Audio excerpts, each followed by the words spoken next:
So now we have finished with the basic, what I call housekeeping configurations on a Cisco device.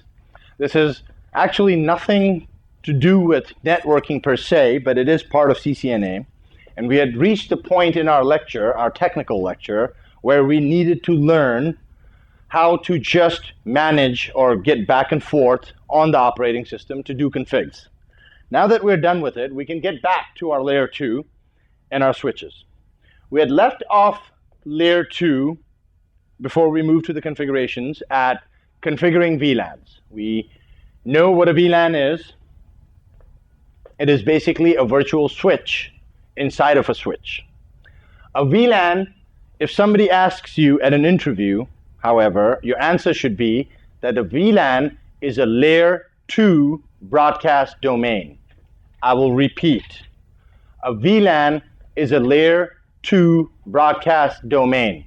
So when I said earlier that a switch by default is one broadcast domain, the reason I use the word by default is because by default, a switch really only has VLAN 1. Yes, VLAN 1002 through 1005 are present, but there are no ports assigned to that VLAN, those VLANs.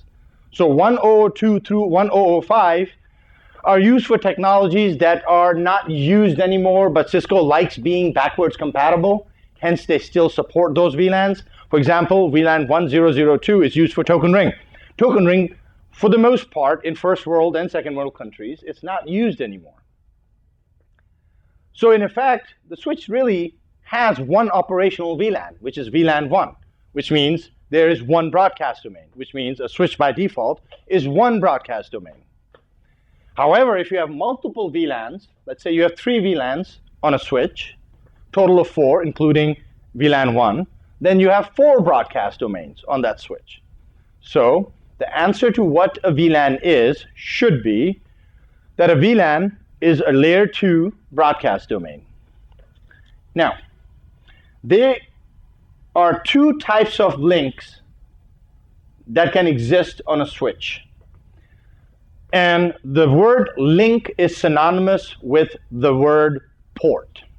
So there are 2 types of ports or links that can exist on a switch. The first one is your access links or your access ports. And the second one is your trunk links.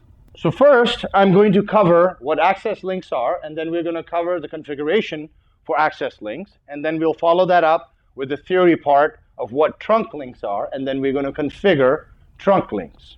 An access link. An access link is any link on a switch, or an access port is any port on a switch that carries or is part of one VLAN. So by default, right now, let's say we saw our switches, switch 1, switch 2, switch 3, switch 4, or by default, you saw that all ports on that switch belong to VLAN 1. So all those belong to only one VLAN at a time, the VLAN being VLAN 1. All those are access links or access ports. So access ports belong only to one VLAN at a time. Once again, my little box, which I call a switch, this is switch 1. Let's say I have several PCs attached to this switch. PC1, PC2, PC3. And let's say this port is port 1, this is P2, and this is port 3, or P3. So let's say P1 belongs to VLAN 1. Port 2 belongs to VLAN 10. Port 3 belongs to VLAN 150. If port 1 belongs to VLAN 1, then port 1 belongs to only one VLAN at a time, which is VLAN 1. Port 1 is going to be an access link. Port 2 only belongs to VLAN 10. Port 2 is an access link. Port 3 belongs to VLAN 150. So port 3 is an access link.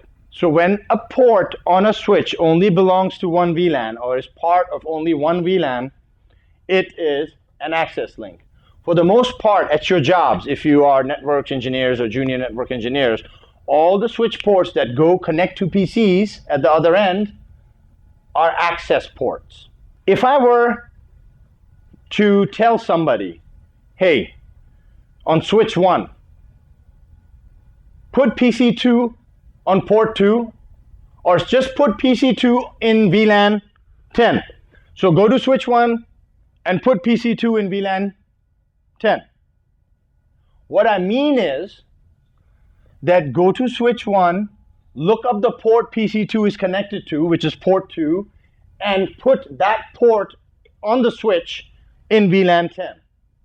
So when I ask somebody to go put a device in a certain VLAN, what I'm actually saying is look up the port that device is connected on and put that port in that specified VLAN.